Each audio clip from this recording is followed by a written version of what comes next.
یہ جو کرنے جا رہے ہیں, یہ جو سروں کو خوف پھیلا رہے ہیں, گھر توڑ رہے ہیں, یہ گاڑیاں اٹھا لی, جا کے گاڑیاں چوری کر لی, شاہ فرمان کے اور بھائیوں کی 3 گاڑیاں چوری کر لی, 2 گاڑیاں چوری کر لی اسد کیسر اور اس کے گھر کے لوگوں کی.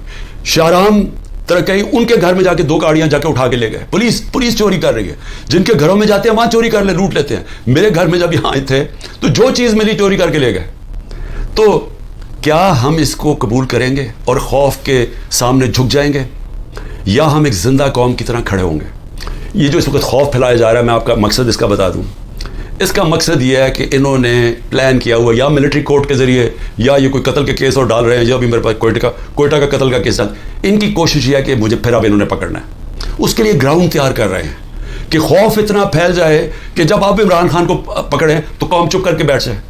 یہ سارا پلان ہے. میں صرف آپ کو کہہ رہا ہوں کہ میں تو تیار ہوں جیل کے لیے, میں تو ہر چیز کے لیے تیار ہوں. اللہ کے اوپر پورا اعتماد ہے. میں تو یہ اپنی ذات کے لیے کر نہیں رہا, یہ تو میرے اپنے ملک کے لیے. میں جب نکلا تھا آج سے 27 سال پہلے, تو میں تو جہاد سمجھ کے نکلا تھا, کیونکہ اللہ تو مجھے سب کچھ دے بیٹھا تھا. تو یہ تو اب آپ کے اوپر چیلنج ہے. کیا آپ نے چپ کر کے ظلم ہونے دینا اپنے اوپر اور اپنا مستقبل ختم کرنا ہے, یا آپ نے پرامن احتجاج کرنا ہے اور سب نے مل کے کرنا ہے کہ یہ ظلم ہمیں قبول نہیں, ہم آزادی چاہتے ہیں, ہم حقیقی جمہوریت چاہتے ہیں. حقیقی جمہوریت کا مطلب حقیقی آزادی چاہتے ہیں. ہم کسی صورت کسی ظالم کے سامنے سر نہیں جھکاتے. اور جب یہ قوم نے فیصلہ کر لیا, کوئی ظالم نہیں آپ کے سامنے کھڑا ہو سکتا. وہ صرف تب تک کھڑا ہوتا ہے جب وہ سمجھتا ہے کہ آپ خوف کے بت کی پوجا کرتے ہیں. جب تک اس کے سامنے جھکے رہیں گے وہ آپ کے اوپر حاوی رہے گا. جب قوم یہ بت توڑ دے گی, قوم آزاد ہو جائے گی, اور آزاد قوم ہی خوشحال ہوتی ہے. آج اچھے صحافی باہر بھاگ گئے. ارشد شریف کو شہید کیا, صرف اس کی باتیں نہیں پسند آ رہی تھیں. عمران ریاض ابھی تک غائب ہے, پتہ ہی نہیں کدھر ہے, جس کی سب سے زیادہ یوٹیوب پہ ویورشپ تھی. باقی ملک چھوڑ کے چلے گئے ہیں. محیط پیرزادہ ملک چھوڑ گیا ہے, وہ ہمارے اور یہ مقبول جان سنا وہ ملک چھوڑ کے چلے گئے ہیں. شاہین سبائی وہ پہلے باہر بیٹھے ہوئے, صابر شاکر وہ ملک چھوڑ کے چلا گیا. ان کے اوپر اور باہر کیسز کرنے شروع کر دیے ہیں. یعنی یہاں تو میڈیا کنٹرول کر لیا ہے, باہر بھی اب میڈیا کی آواز نہیں دیکھنا چاہتے. یوٹیوب کے اوپر اب ہر قسم کا کریک ڈاؤن ہے, سوشل میڈیا کے لوگوں کے اوپر کریک ڈاؤن ہے. جو کوئی ٹویٹ کرتا ہے اس کے پیچھے وہ ویگو ڈالا رات کو پہنچ جاتا ہے گھروں میں. تو میں یہ سوال پوچھتا ہوں کہ اس سے ملک کو کیا فائدہ ہو رہا ہے؟ ہاں آپ نے عمران خان کو تو باہر رکھ دیا, مجھے یہ بتائیں ملک کو کیا فائدہ ہو رہا ہے؟ کیا اس میں کوئی ملک کا مستقبل ہے کہ ہم سارا ریورس گیئر لگا کے وہاں پہنچ گئے ہیں جدھر ہم نے سب کچھ بند کر دیا ہے, اور ہم نے خوف کے ذریعے, ڈنڈے کے ذریعے ملک کو اب کنٹرول کرنے کی کوشش کر رہے ہیں جس طرح ہم بھیڑ بکریاں. کیا اس سے لوگ کنٹرول ہو جائیں گے؟ کیا ہمارا یہ خیال ہے کہ یہ جو ہم اب جس طرف لے کے جا رہے ہیں کہ پاکستان کے بڑے بڑے نامور ڈاکو اوپر ملک کے بیٹھ گئے ہیں اور قوم کو کہیں کہ جناب یہ ہم نے فیصلہ کیا, یہ بیٹھے ہوئے ہیں اور اب آپ نے ان کی جس طرح بھی الیکشن جیتے ہیں بس آپ نے ان کو قبول کرنا ہے. یہ یاد رکھیں گے یہی لوگ تھے جن کو جنرل مشرف نے جب اپنا مارشل لاء لگایا 99 میں تو ساری قوم کو بتایا کہ ان دونوں پارٹیز نے کتنی کرپشن کیا ہے. مجھے جنرل امجد نے جو پہلے نیب کے ہیڈ تھے, ہمیں باقاعدہ بتایا گیا, اس نے ڈیٹیلز دی کہ ان 2 پارٹیز نے کتنی کرپشن کی, ان کے پیسے کتنے باہر پڑے ہیں, اور ان دونوں پارٹیز نے بتایا دنیا کو کہ یہ کتنی کرپٹ ہیں. سر محل کا نواز شریف نے بتایا کہ وہ سر محل میں یہاں سے پیسہ چوری کر کے گیا. حدیبہ پیپر مل کا رحمان ملک پیپلز پارٹی والوں نے ایکسپوز کیا. یعنی ان کو اپنی کرپشن بتائی پبلک کو. پھر جنرل مشرف ان کو NRO دے دیتے ہیں, یہ واپس آتے ہیں, 10 سال پھر بیٹھتے ہیں, ان کے اوپر اس دور میں کرپشن کیس بنتے ہیں. ہمیں بتایا جاتا ہے, ہمیں تباہی صاحب بتاتی ہے کہ ان کی کرپشن کتنی ہے.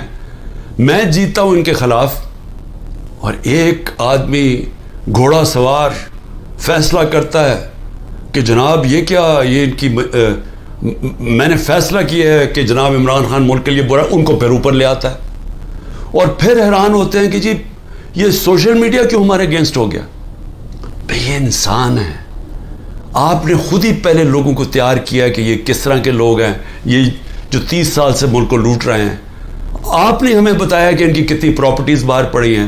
یہ جو ہیں یہ تو تھوڑی سی ہیں, باقی جو اور ہمیں پراپرٹیز بتائی گئی ہیں ان کی کتنے انہوں نے بے نامی پراپرٹیز لی ہوئی ہیں ملک سے باہر, کہ چوری کر کے ملک سے باہر پیسہ لے کے گئے ہیں. آج یہ محب وطن بن گئے ہیں اور عمران خان غدار بن گیا ہے, جس نے اپنی ساری باہر کی کمائی پیسہ کما کے سب کچھ بیچ کے آج پاکستان میں ہے, اپنے نام پہ ہے. وہ غدار ہے. اور جنہوں نے چوری کر کے پیسہ ملک سے باہر 30 سال سے بھجوا رہے ہیں, حدیبہ پیپر مل سے شروع کریں, ان کے اوپر ڈاکیومنٹریز بنی ہوئی ہیں.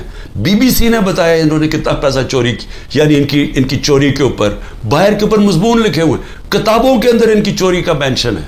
اسے آپ سیدھا کریں گے. دیکھیں میں آخر میں اپنی قوم سے مخاطب ہوں. دیکھیں جس طرف ہم نکل رہے ہیں, مجھے اپنی قوم کے اوپر مجھے یہ خوف ہوا ہے کہ ہم اگر قوم بحثیت قوم کھڑے نہ ہوئے, ظالم حکمران کے خلاف کلمہ حق پڑھنا, یہ اللہ کو وہ چیز پسند ہے جو سب سے بڑی کوالٹی. کیوں پسند ہے اللہ کو؟ کیونکہ جب آپ ظلم کے سامنے سر جھکاتے ہیں آپ غلام بن جاتے ہیں. جب آپ ظالم کے سامنے کھڑے ہوتے ہیں, ظلم کے سامنے اپنی آواز بلند کرتے ہیں, اس کو جہاد کہتے ہیں. اور جہاد کیوں اللہ نے جہاد کو اتنا بڑا رتبہ دیا اسلام میں؟ کیونکہ آزادی کے لیے آپ کرتے ہیں, کیونکہ اللہ کو پتہ ہے کہ آزاد انسانی کا پرواز اوپر ہے.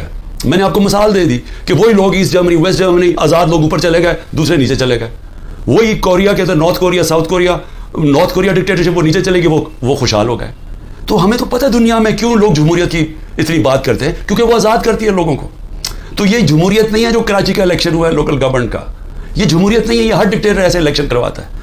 ہمیں ملک کے لیے سب کو فیصلہ کرنا پڑے گا کہ کیا ہم نے یہ ظلم کا نظام قبول کر کے اور اس سے ڈر کے ہم نے گھروں میں بیٹھ جانا ہے اور یہ ظلم ہونے دینا ہے, تو یہ سمجھ جائیں کہ اس ملک کا کوئی مستقبل نہیں ہے. یا ہم نے پرامن, اور میں نے آج 27 سال سے کہہ رہا ہوں کہ شہری ہمیشہ پرامن احتجاج کرتے ہیں, شہری ہمیشہ حق کے لیے کھڑے ہوتے ہیں. زندہ قومیں اپنے حقوق کے لیے کھڑی ہوتی ہیں, زندہ قومیں انصاف کے لیے کھڑی ہوتی ہیں, کیونکہ انصاف کے ساتھ یہ آزادی آتی ہے. میں اس لوگوں کے اندر تھا جب برطانیہ کے اندر 20 لاکھ لوگوں نے سڑکوں کے اوپر پرامن احتجاج کیا. میں اس احتجاج میں شامل تھا 2003 میں, جب انہوں نے کہا کہ عراق کی جو جنگ ہے جو برطانیہ شرکت کر رہا ہے یہ ناانصافی ہے عراق کے لوگوں سے. برطانیہ کو فائدہ ہو رہا تھا, تیل کے لیے جنگ تھی, لیکن لوگوں نے, زندہ قوم نے کہا کہ یہ ناانصافی ہے عراق کے لوگوں سے, اور وہ 20 لاکھ لوگ سڑکوں پہ نکلے. یہ زندہ قوم ہوتی ہے.